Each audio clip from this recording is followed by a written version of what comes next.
Welcome rugby fans, I'm Johnny King. Welcome to this preview for Bledisloe 1, the Wallabies versus the All Blacks, live from the MCG.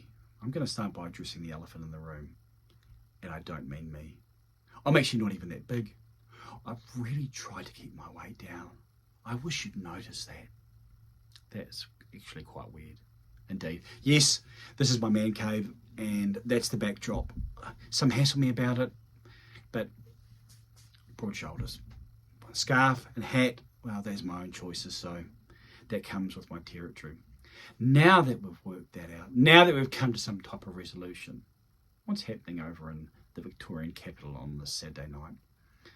As I mentioned, Bledisloe 1, the Wallabies need to win both Bledisloe 1 and Bledisloe 2, which is in Dunedin next week, to be able to win back Lord Bledisloe's Cup, which they haven't held for the best part of 20 years or thereabouts.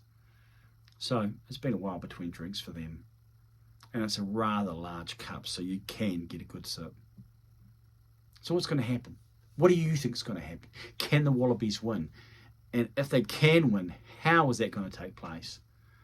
This week's had its own level of intrigue with Grand Master Eddie conducting from the main stage of the press conference, throwing out lines about potential superiority and inferiority complexes on either side of the Tasman, and maybe the All Blacks needing to talk to their Prime Minister.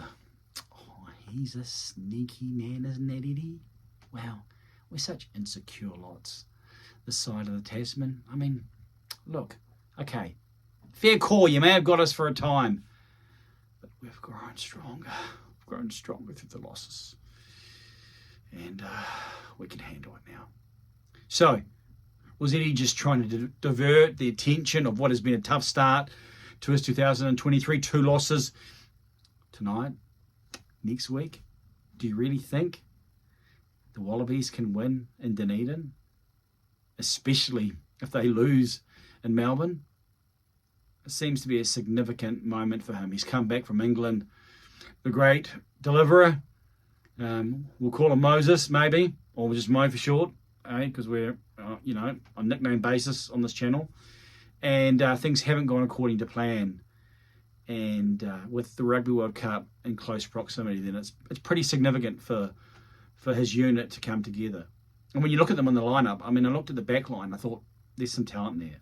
There's some attacking talent. And you think that if they can put it together, then there's points there.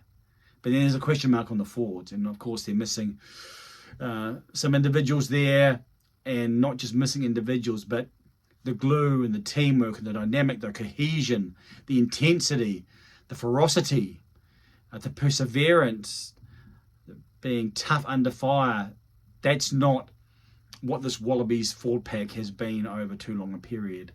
And so that's the big question mark for mine. Of course, their fly half, or as we say, first 5'8", is a bit of a new boy, but they talk his talent up.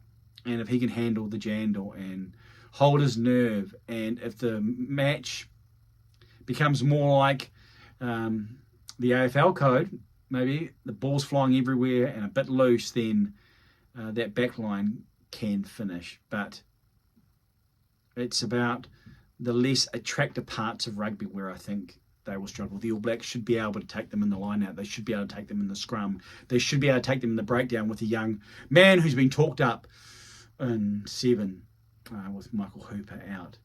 The All Blacks should be able to, even with their captain missing, and some may suggest that Dalton Papali'i provides a little bit of an upgrade in the collision, and to pilfer onto jackal, which is not a word we tend to use as much in our rugby lingua franca. So how can the Wallabies win? I mean, if I'm honest, it's going to be good weather, should be a decent crowd. Yes, and a stadia that the All Blacks, as I sort of project, I can see how they could easily, some players, if they haven't played there before, could be intimidated. Good experience for them. So we'll Twickenham before the Rugby World Cup in France. So you can see that being an impact. But if we're honest, if we're not caught by our own confirmation bias or our own national bias, and we're just looking at history, recent form, talent on the field, this All Black side should win in Melbourne by 15 to 20 points. And maybe more. Doesn't sound very humble, does it, from a Kiwi? You Kiwis just think you're always the best. Yeah, well, sometimes we are. And sometimes we're not. You've got to remember that as well. So how can the Wallabies win? How can they topple the All Blacks? And what is a potential banana skin? It could be a banana skin. The All Blacks will want 3 in a row. They'll want to start 3 in a row, even though it's not been consecutive weeks. Quarter, semi, and final. And they'll be talking about that consistency, laying down markers, not going back, continuing the momentum, the forward movement, keeping the train on the tracks and the momentum moving in a north-south direction, following the line, building blocks that have been in the last performance, continuing in the next. So how can the Wallabies beat the All Blacks? Well, maybe it's how can the All Blacks open the door for the Wallabies? That's maybe a little bit how I would frame it. Because I think if this All Blacks forward pack delivers how I expect an All Blacks forward pack coached by Jason Ryan to deliver, is that door won't be opened. They will turn up, they will come out, and they will get to work. If the All Blacks get to work in the forwards and they play with the type of control, the type of directness, Shannon Frizzell gets over the advantage line, they clean quickly, they get good ball, they use it, they retain it, it's phase after phase, then this contest should be over by half time, if we're being honest. But rugby's not played on a phone recording video or a video being recorded on a phone for YouTube. In other words, it's not being played on modern paper. And like most Australian sides, they will believe that it's possible. And so if the game becomes open, if the All Blacks lack structure, if they lack control, if they begin to play a willy-nilly rugby, willy-nilly comes into it sometimes, doesn't he? They play rugby and throw the ball around and begin to not provide the targets over the advantage line and don't play with physical intensity, not smacking on defence, not driving through contact, not winning those type of contests against their opposition. If their line-out somehow is not where it should be. Line-out should be dominant. Scrum should be dominant. The scrum has been very good. And in fact, when you look who's on the bench, they should continue that when the replacements are made into the second half. So the Wallabies can win if the All Blacks don't execute, which is not to be patronising to the Wallabies. It's not to dismiss their own initiative, but it is to say that if both sides turn up and give their recent best, then there can only be one winner. But of course, the dynamic is still in play that the Wallabies could find it. A yellow, maybe red card happens. We haven't talked about Wayne, have we? Oh, Wayne. Wayne's wild. Party time, excellent. Yes, it could be. No, Wayne's a good boy. He will have a good game, I'm sure. And let's just hope for clarity for both sides and no cards. Well, no red cards anyway. And let the players decide 15 on 15 throughout the 80.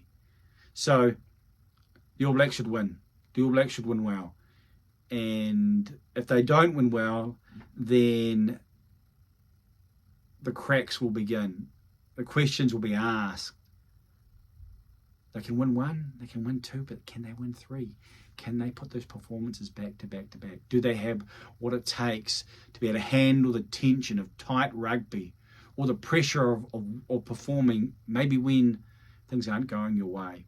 If they're able to win and then go to Dunedin with their confidence high, then there probably will be changes. And with Bledisloe locked away and thinking about the wider ramifications with the squad to be picked for the Rugby World Cup. Big night for Cam Roigard. It would be good to see him on the field for the All Blacks. And of course, giving more of a Kiwi angle, as that's who I am, born and bred, indeed.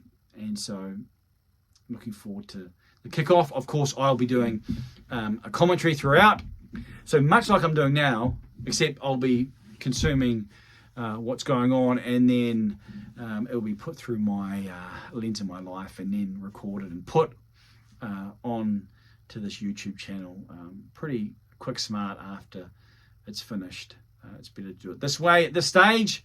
We hope we can build something significant into France, into the Rugby World Cup, and that you would be excited to join me and the journey that it will be.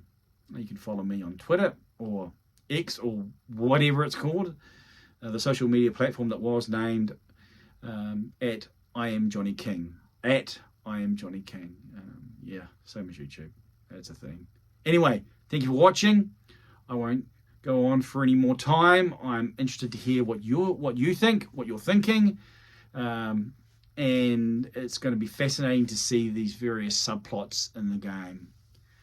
Can Shannon Frizzell repeat his stellar performance versus the Springboks? Beauden Barrett, Will Jordan, Richie Mo'unga. Can the Wallabies put a performance together in their backline? Can their forwards at least nullify the All Blacks' intent? These subplots will lead to various conclusions throughout the 80, and many that we'll talk about. I've probably said enough. I could go on, but hey, you've got time. Well, you haven't really got time, and I need to get this online. So let's just leave the small talk for next time. All the best. Until next time, I am Johnny King.